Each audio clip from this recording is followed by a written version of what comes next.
Hi, good evening if you're in the States. Good morning if you're in Australia. My name is Rabba Daphne Lazar Price, and I'm the executive director of JOFA. And it is my honor and my privilege to welcome Rabbanit Nomi Kaltman, who is the executive director and founder of JOFA Australia. We are here today to reflect on what happened this past Sunday in at Bondi Beach in Sydney, Australia, to come together in community to say a few words of tefillah and to hear Nomi's reflections. Um, uh, just a quick introduction about Nomi. Rabbanit Nomi is a lawyer, a journalist, an educator, and a political strategist. Really, she's just brilliant. She's held senior roles working across law, media, and politics. Rabbanit Nomi is one of the founding members of the Women's Orthodox Tefillah group in Victoria. In 2023, she graduated from Yeshivat Maharat. I was there, and she's also the founder and inaugural president of the Jewish Orthodox Feminist Alliance in Australia. It's kind of hard to have two people speak together, so Nomi, if you're okay, I'm just gonna read a quick Mishaberach for the Cholim and the Cholot, people who need all kinds of recovery after the attack on Sunday.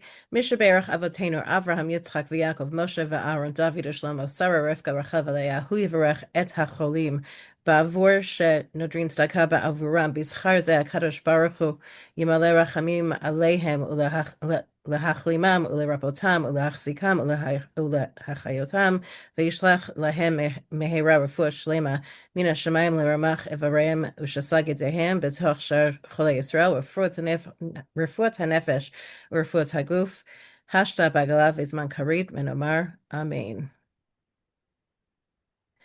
May all those who are in need of physical and spiritual healing receive it ASAP.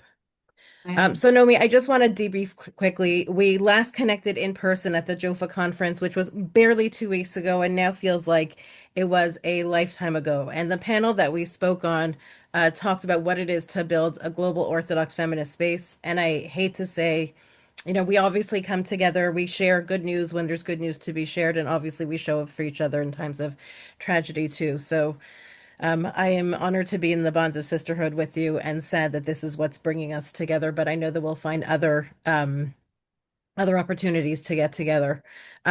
Folks here are here to listen to you. So give us a brief history of Jewish life in Australia. I know that you are in deep love with Australia, and this is a really hard moment for you. Share with us what you're feeling right now. Thank you so much for having me here. It just feels unbearable that the Australian community that I grew up in, that my family has been here for 160 years, that I feel so deeply connected to, is in the spotlight for this reason. I love talking about my community and sharing what a vibrant, amazing Jewish life it is on this side of the world. And so to have people tuning in and finding out and really paying attention to my community for the most shocking terrorist attack in Australia's history and the first mass shooting event in Australia in 30 years is unbearably painful. And I want to start by obviously davening and sending my thoughts and prayers to the injured, many of whom are my friends and friends of my friends and are in hospital and undergoing surgery and are hovering between life and death. And we hope that they will have a complete refuah. If I would tell you a little bit about the history of the Jewish people in Australia, I would actually start right at the beginning in the year 1788, where the first penal boat full of prisoners, convicts from England, about 1,400 people, are sent here to the new colony. And amongst those 1,400 people are about 6 known Jews, which means that Australian Jews arrived here when Australia became the modern Australia, the modern country that we know and love so much. And since Jews arrived here, if you know the history of our community, the oldest continuously used and standing shul is actually in Hobart, Tasmania, that little island off the coast of Australia. It was built in 1845, and it's the only shul in the world that had special, it's called convict benches. because the convicts had to come to shul, to daven, and to pray, but they were still convicts. So they had to come with their ball and chain, and there's little dips and benches for them to sit on with their balls and chains. So if you understand the history of migration, obviously there's a small group of Jews who arrive amongst that first fleet, but the Jewish community here was always small. So my family came in 1860, which is quite early for an Australian Jew. There was, after the Californian Gold Rush, there was somebody who'd been at the Californian Gold Rush who came to Australia and was in a place called Ballarat. It's about an hour from where I live in Melbourne, and had a look at the soil and said, hey, this soil kind of reminds me of the terrain in California where there was lots of gold. So he gets a pan and he dips it in the soil and near the water, and he washes it off. And in the pan is something called alluvial gold. It means gold sits on the surface of the earth. He goes into town and he goes, oh my gosh, look what I just found. And it's a gold rush. So my ancestors come to Ballarat in 1860 from Russia and America in search of a fortune. They made a fortune, they lost a fortune. Unfortunately, we still don't have the fortune anymore, but they did well when they came in the 1860s. And so you have this small migration of Jews coming for the gold rush from that original, convict ships. But Jewish life really takes off in this country in the aftermath of, I guess, the worst genocide of the Jewish people, the Holocaust. On my dad's side, my grandfather is a Holocaust survivor, and outside of Israel, Australia had the highest per capita number of Holocaust survivors settled here. And the Holocaust survivors who came here came for a number of reasons. One, it was very far from Europe. And if you want to get away from the entrenched hate and anti-Semitism that has always dogged Jewish communities in Europe, Australia is a pretty good option because it's far away. And the other reason they came was this country has never historically had a problem with anti-Semitism. There's been isolated incidents over the years, but as an entrenched government down policy or, the experience of Jews in Europe where their neighbours hate them for being Jewish, that has not been the experience of Australian Jews. And if you look at how Jews have been so successful in this country, rising to the highest levels of philanthropy, the arts, politics, law, medicine, business, Jewish people have always had a good run here. And I guess that's what makes it so tragic, because when October 7th happens, like all Jews in the world, we were totally shocked in Australia. But very soon we realized we had a massive problem on our hands. It's October 9th, 2023, and I'm sure you've seen these unfortunate images that went viral. Israel is still counting its dead and trying to regain control of its southern border. And they're trying to work out who has been taken hostage and what has happened in the worst security failing of the country's history. And what happens in Australia? Outside the Sydney Opera House, a massive protest gathers, and they're burning an Israeli flag and they're chanting, "Where are the Jews? F the Jews." And nothing happens to these people. Nobody is charged, nobody is arrested, and it seems there is no consequence. And for us as Jews, we were greatly troubled that that could happen in such a central area. But if you understand the relationship of Australians to their government, I think in general Americans are more conspiracy minded, or they don't feel that the government has their back. You don't trust the government where the government tells you to do something, so you do it. But in Australia, we do trust our government, and we have historically trusted our government. When the government locked down Australia during the COVID-19 pandemic, the overwhelming feeling on the ground was, well, that is the correct decision. We trust the government, they will keep us safe. When the government makes the law, and we might not like the law or we might question the law, we put our faith in the government. We say, well, they're working towards the best interest of all people here. So when the government had a very tepid response to this horrific protest outside the Sydney Opera House, and like I said, no one's arrested and nobody seems to pay any consequence, and it's not like legislation doesn't exist on our books, Jews in Australia start to feel insecure. We start to think, wait a second. Are we not going to be protected? Is this a government that is struck by inertia? They don't know what to do. And if I'm sitting here this morning, it's Wednesday morning, the 17th of December. I would say the writing was on the wall from the 9th of October 2023. Since that day, there's been a steady drip of really concerning anti-Semitic events and occurrences which have escalated to the worst terror attack in Australia's history. And I repeat, this is the worst terror attack in Australian history and the first time in 30 years that there has been a mass gun violence event in this country. Since 1996 in Port Arthur, Tasmania, when Australia banned the guns, not one mass shooting incident. And how is that fair as Jewish people when we've been crying out to the government and to the powers that be, the police and the courts and the authorities? We're saying they're abusing us on the steps of the Opera House. They're daubing graffiti on our businesses and our houses. They're assaulting Jews on public transport. They're having protests in the city where they're inciting against us every single week. They are burning down the Adas Israel synagogue in my hometown of Melbourne, around the corner from where I live. They attempted to burn down a synagogue, the East Melbourne Hebrew congregation, an old congregation in the inner city. What are you doing to make us feel safe? And the government has been wishy-washy, and the government has been, oh, well, we'd really rather this didn't happen. And they're not inherently anti-Semitic in the sense that they're not passing anti-Jewish edicts or anything like that, but they're paralyzed, they're ineffective, they're weak, they're sending a message. You can do nasty things to Jews, you can vilify Jews, you can incite against Jews, and what punishment will you get? A little slap on the wrist. You might, in a year from now, have to front up in court, and you might get a warning. So what does it tell people? Open season against Jews. So am I surprised there was a terrorist attack against my community? No, I was not surprised there was a terrorist attack against my community. Was I surprised it was with guns? Yes, because gun violence is not a feature of Australian life. And was I surprised it was at a public Hanukkah lighting on Bondi Beach in Sydney? Yes, of course I am surprised that something like that could happen in my lifetime. And am I surprised that it's 15 dead, including a 10-year-old girl called Matilda, whose parents came from Ukraine, seeking a better life and never thought this would ever happen to them in the lucky country? Yes, I'm surprised. But I'm not surprised that Jew hatred has been allowed to fester when you see the writing on the wall and the lack of government action since October 7th and by extension October 9, 2023.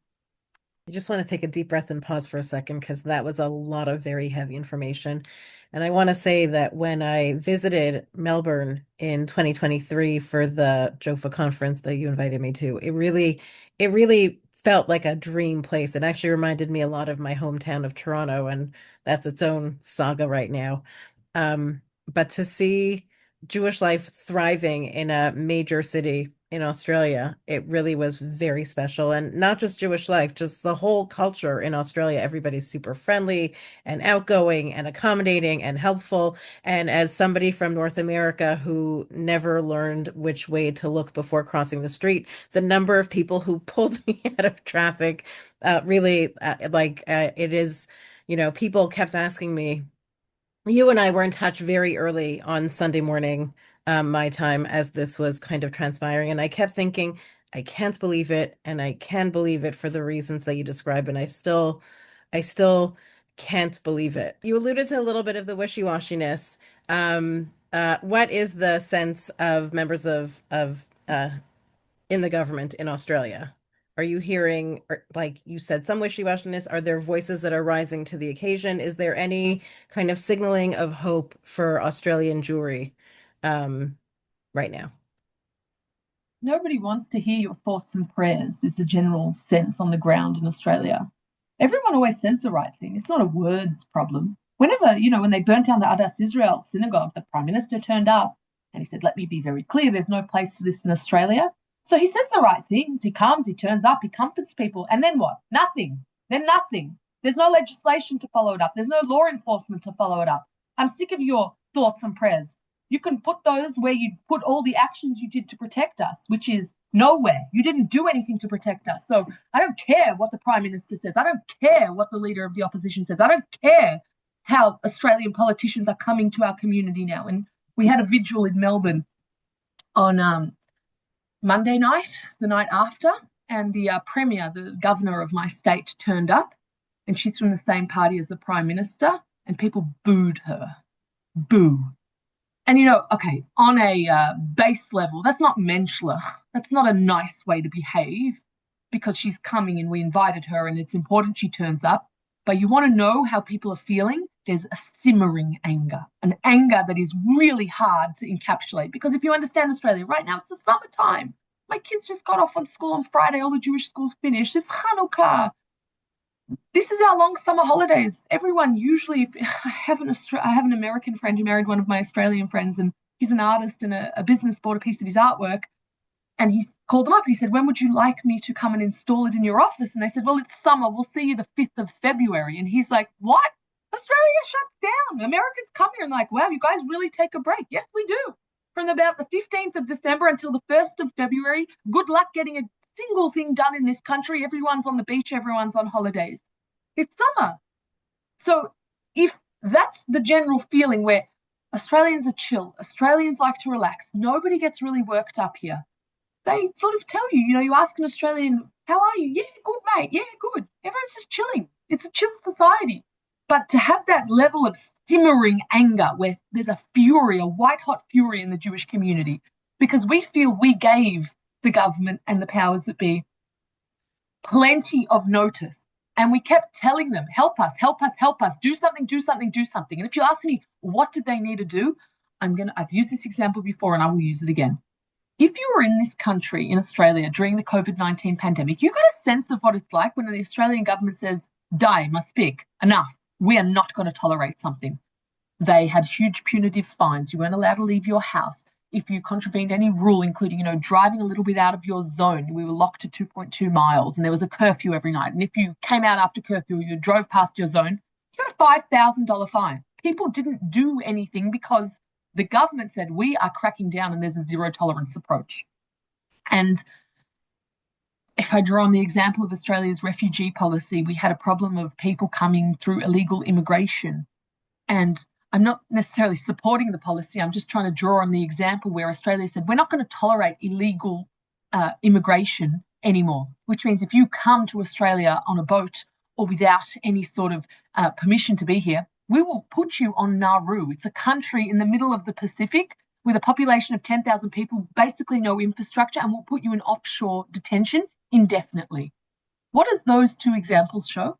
They show that when Australia wants to be tough, zero tolerance is within their remit. Australian government can show, "We don't accept this and we're not going to tolerate this." And with anti-Semitism, and it's not inherently an anti-Semitic government, but it's a government that sort of is like, what do we do? And we kind of don't know exactly what should we do. And like we would prefer that, there wasn't arson attacks against synagogues, and we'd prefer that there wasn't vilification of Jews, and we would prefer that there wasn't incitement in lots of Jewish, institutions with problematic preachers or imams. We'd prefer all that wouldn't happen. But like, what do we do? Well, I'll tell you what not to do. What not to do is to let people get away with what they got away with on October 9th, because you send the message, you're not going to get punished. You're going to get away with it, or you're going to get a very minor slap on the wrist. What not to do is let the chants, all Zionists are terrorists, go every single week for months in the city so Jews don't feel safe in the CBD, the Central Business District. What not to do is to sort of say things, but then not follow it up with any action. What not to do is to appoint an anti-Semitism envoy, and then when she releases a report, ridicule her recommendations, saying that they're extreme and punitive. That's not what you do. So you asked me, the original question was, is anybody stepping up to the plate? Is anybody talking? I don't care what anybody's saying. Show me what they're doing.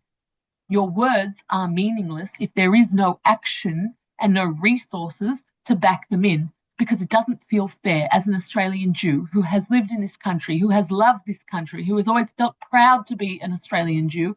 It's not fair that I and my community have to live behind bollards and barriers, and my kids have to go to school with an armed guard when absolutely nobody else goes to school like that in this country. That's not fair for Jewish people. We don't deserve to be othered and different and be forced to celebrate indoors and not on a beach because the security can't protect us.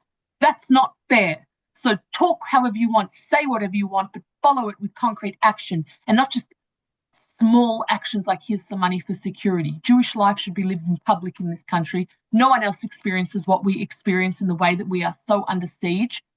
So help us fit into this country because we love it. We've been loyal to it. We've been successful in Australia. And this feels grossly unfair.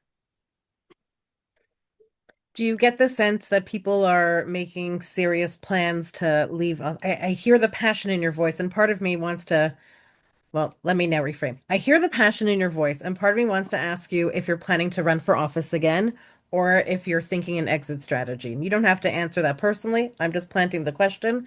But I guess my broader question is, are people making plans to leave Australia? And where are they going to go? I'm sure people are making plans to leave Australia, and already before this horrific terrorist attack, Aliyah in Australia had been rising. I wrote an article for the Haaretz newspaper to say that there'd been something like a 50% increase. And it's modest numbers. It's 100 prior to October 7th, it was like 150 people a year, and now it was like 250 people a year. So we're not talking about a massive number of people making Aliyah. Are people going to consider their exit strategy? Sure, of course they will. But I guess I grapple with this in the sense that I haven't wanted to live anywhere else. I could have gone to Israel. I love Israel. I have a deep connection to Israel. But did I go? No, I wanted to live here because I feel Australian. Culturally, I feel Australian. Of course, I'm a Jewish Australian, but I want to live here. And life has been really good here historically. So I guess the kind of question that people will start thinking about is on October 6, 2023, if you would have asked me if anti-Semitism exists in Australia, I would have said, yeah, a little bit, but not really. Like isolated incidents here and there, but am I scared that I'm going to get killed while taking my children to a Hanukkah party? No, I would have laughed in your face. I'd be like, we don't have guns here. We don't have attacks against Jews like that. But we do now. And they burn down our shuls, and they try to burn down our shuls. And every single institution has become a fortress with all of these security measures. But I'm 33 years of age. I've got 5 kids, a mortgage, a day job. Hey, my whole life is here. My parents are here. My in-laws are here. Some of my siblings are here. I don't feel like I can pick up and move. But then you grapple with that question and you say, well, am I being an idiot? Because is this the wake-up call that I should have taken? And when I'm 63 and 30 years from now, am I going to sit here and say, you had your chance, Nomi. You were still young. You were 33 and the kids were still little. And you could have started over and you could have gone to Israel and you didn't. And look what happened. How many terrorist attacks have there been against our people here? And how many schools and shuls have been attacked?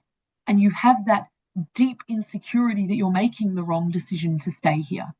And I think a lot in these days about my grandfather, who was the Holocaust survivor, my Zayda Yossel, who I loved so much, and my oldest son is named after him. And I remember when I was in year 10, in 10th grade, I had a project about the Holocaust, and I sat with him at his house. And he's the sole survivor of his family. His mother and his father in their mid-40s were killed. His sister was killed at 19. His younger brother was killed at 17. He's the only sole survivor of his family, and he comes to Australia for a better life. And I'm sitting with him and I'm doing my year 10 project, and I say to him, Zayda, why didn't you leave? You're in Czechoslovakia. There had been a long, steady drip of anti-Jewish laws and vilification and closing down of Jewish businesses and tightening of restrictions on Jewish life and Jewish education and Jewish experience in Europe. And he said to me in his Eastern European accent, my parents couldn't. We had life there. We had business there.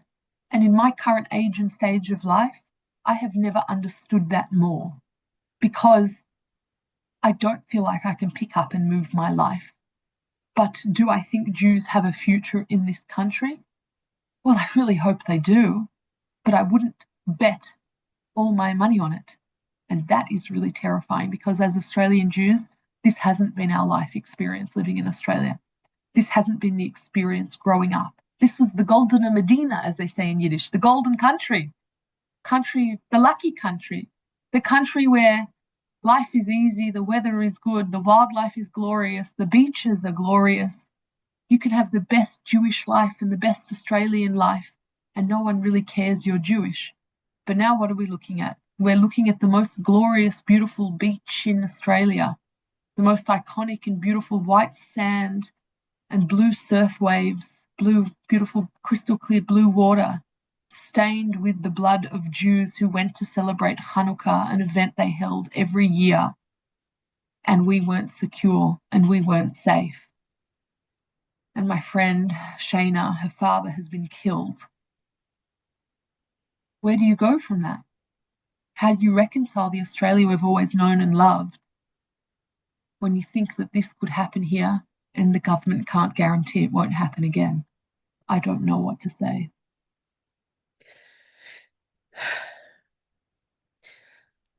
So I guess my question for you is, I'm gonna stay in this, but switch a little bit. You're there now. This is for us, it's the third night of Hanukkah. You're going into tonight, you'll light the fourth night.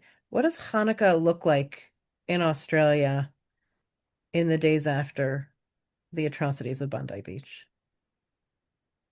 I think in the immediate hours after the attack, there was an absolute ripple of fear that spread across the country from, Hanukkah events in Cairns, far north Queensland, where there's, a few hundred Jews that live there, to Melbourne, where I live, where there's 60,000 Jews. And the question was, do we cancel everything? Do we have parties or do we cancel parties? What's the right thing to do? And I don't know if there's a correct answer, but last night, my understanding is that all the parties went ahead on Monday. And we are grateful to the police in this country who came and secured. My brother runs a massive Hanukkah event in the main square in Federation Square in the city. Thousands of people come, multicultural from all different communities come to celebrate Hanukkah. And the police secured the event with a perimeter and they said, we'll be here every single night that this event is happening. But last night I went to a Hanukkah party with my children that was originally supposed to be held in a public park, and it was moved indoors into a town hall because, by advice of the police and the security forces and our community security group, they don't feel confident to be able to secure an outdoor Hanukkah event. So it was indoors. And you want to cry because it was run by Hanchki, our colleague from Maharat. Her family ran this incredible Hanukkah event. So fun, burgers and hot dogs for the kids and jumping castles and dodgem cars and bubbles and craft activities and face paint and balloon art. So fun, like the most amazing party. And on the menorah and on the walls of the event is a picture of their fellow Chabad Shliach, Rabbi Eli Schlanger, who was killed not 2 nights ago, with a quote and a picture of him saying, in the face of anti-Semitism, we need to be prouder Jews and we need to observe our Jewish traditions more because we can't let the darkness win. But it's close to home. It's just a normal guy. He's got 5 little kids. He went to run a Hanukkah event like the one I was at with my kids. And he got killed, al Kiddush Hashem.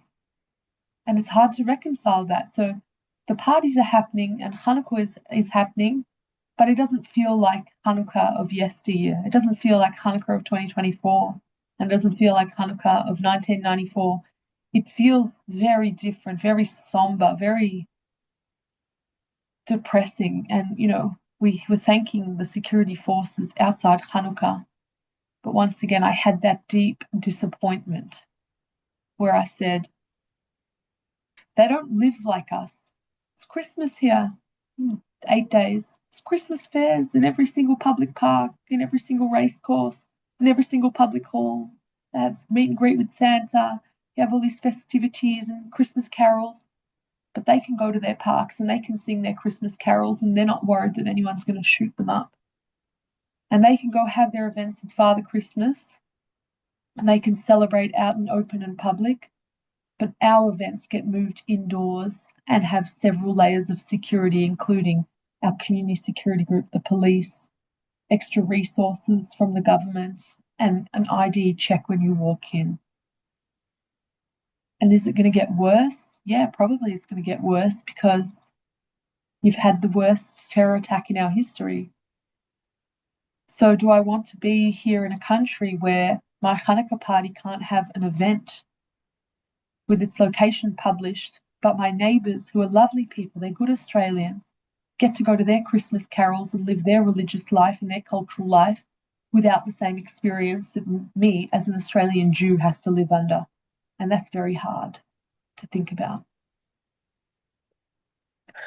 I mean, I hate to say where we live in the United States, all over the United States, since Pittsburgh, since Poway, since, I don't even know how much farther back it goes, but we have for many years have had security, armed guards, undercover police, armed community volunteers protect our synagogues, protect our schools, protect our Jewish institutions. There have been in some institutions metal detectors, and what you're saying, I'm like nodding along. This is absolutely tragic and horrific for you, for us. Not mostly not out of anti-Semitism, but certainly out of anti-Semitism. We have tremendous gun violence in this country, and the combination of the rise of anti-Semitism, rise in gun violence, history, the incidents that I mentioned.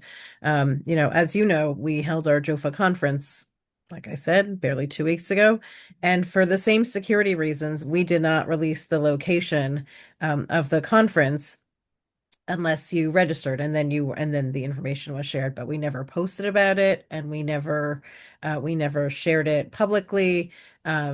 People really needed to register before they received that information. And to your point, most conferences are like, come to our conference. We're at this hotel. We're at this church. We're at this community center. And it's so ingrained in us that we anticipate anti-Semitism that it's not even a second thought that this is how we move in the world, that we need to live with some fear. And I have experienced, or people have shared their experiences of Jews going underground now, taking off their kippahs in public, which may be a sad and tragic thing to have to do, but may also be a necessary thing to do so that you can live to tell the tale another day. And it's different for women than it is for men, but for me also, I had a reporter reach out to me after October 7, if I felt unsafe as a Orthodox identifying woman. And I said it's not the same for Orthodox women as it is for traditional Muslim women who wear hijab. For us, it's more about proximity to Jewish locations, right? I can blend in anywhere in the New York City subway, or, walking down the street in Washington, D.C. or in Toronto,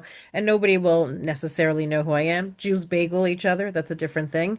But whenever I walk into the kosher market or a kosher restaurant or a Jewish institution, I do look over my shoulder to see who's behind me. And I'm hearing that for you, that's a brand new experience. It is a brand new experience because if you've never historically had anti Semitism entrenched in Australia, and that's been the experience of my parents, certainly my grandparents and my great grandparents, and we've been here a long time, my family, my children are going to grow up in a different Australia to the one that I have grown up in. And it makes you question whether you're being stupid to stay here when the writing may very well be on the wall. Well, I think that Jews globally are having these conversations with more frequency. So I guess my question is, how can global Jewry support Jewish people in Australia? And what else is there that you want us to know in this moment? I think that by doing even events like this, we feel the love from afar because we're so far from the global Jewish centers of New York and Jerusalem. It's not always easy for us to feel we feel part of the conversation, but then sometimes people forget to include us, or they'll talk about Jewish communities and they'll forget that the Australians who love being Jewish and are such vibrant communities, such amazing communities, they forget to include us in the conversation. We're like, yoo-hoo, hey, we're here down under, don't forget about us. So we feel the love from afar and the embrace. And I have never received so many messages from people I know from years ago, Americans, Europeans, people I met 10 years ago at, a Jewish summer camp that I was involved in. So it's very, very important to reach out to your Australian friends and say, we love you, we're thinking of you, we're here for you, we're horrified for you, we cry with you, we can't believe that you're living through this. We need that love. It's a community in mourning, it's a community in shock, it's a community that is struggling to process that something of this nature, of this rarity, of this magnitude could happen right here in our beautiful, beloved country. So we want reach out to your Australian friends. It's important. If you have non-Jewish friends, tell them to post about it, to abhor anti-Semitism, and not just privately. Don't send you a little inbox and say, I'm so sorry. Post about it to their friends. If they're scared to post that they abhor violence against Jews, ask them to consider what it feels like to be a Jew who is the victim of threats and violence. What was the second part? I know you asked me something else, but I lost track. Um, it was a two-part of what else do you want us to know? And you answer the question about global Jewry supporting you. I guess the question is what else do you want me to know? I felt very privileged to have spoken on a lot of my favorite podcasts this week talking about Australia. I was on the Call Me Back podcast with Dan Signor, one of my favorite podcasts to listen to. I was on Unholy. Love Jonathan Friedland and Yonit Levy's podcast. And I was just unbelievably heartbroken to be on the podcast talking about my beloved Australia for this reason. I want to be on talking about Australia for its vibrancy, for the fact that we have such an incredible community, a talented community, where we are so engaged in Jewish life, and we have such a high percentage of children who go to Jewish schools, and we have a much higher percentage of Australian Jews who marry other Jews, and Jews who contribute to arts and the philanthropy and all kinds of areas of life, civic life in Australia. So what I want you to know is that this community is in shock, and this community is in mourning, and this community is going to take a very long time to process what has just happened to us, and our whole lives will be turned upside down, and our whole lives will change from here on in. But don't just know us for tragedy. Know us for our vibrancy, our talent, our contribution to the Jewish world and the greater world in general, because if you want to know what a successful Jewish community looked like, you just had to look at Australia, and it was us. We were here, and we were ready, and we were doing incredible things, and we've had a big hit, and we've been completely shocked and heartbroken by what's happened to our brothers and sisters in Sydney. But I hope that this isn't the end of the road, and I hope that you hear about the Jewish community in Sydney and the Jewish community in Australia for our wonderful achievements and contribution to global Jewry. And when the next time I get to go on the podcast, I'm talking about the innovation and the wonderful things coming from our community rather than the worst tragedy in my country's history. Well, that's for sure. The next time that we're on a podcast, it's going to be to celebrate the good things that are happening in Australia under the Jofa Australia banner and whatever's happening in your community. And I Mamash pray that this is the last of the violence that Jews in Australia experience and that we witness and that we all experience. Look, if there's one thing that I know for sure, it's that what Jews in Australia are experiencing now, what the rest of us are witnessing, makes it clear that this hatred and this incitement and this violence was never really about Israel, that there was something growing and manifesting and now turned into reality. Rabbanit Nomi, I want to give you a big hug and send you so much love. And I want to thank you for, I know that I'm feeling your pain. And I know that this was the worst of the worst. And I want to thank you for sharing your time, your emotion, your wisdom, your insights. Um, I know that I am richer for it, and you've given me a lot of food for thought. And I look forward to meeting again in happier occasions. Next time I come on and we do a Jofa event, Jofa Australia, Jofa America, we're going to do it for a happy reason. Amen, amen.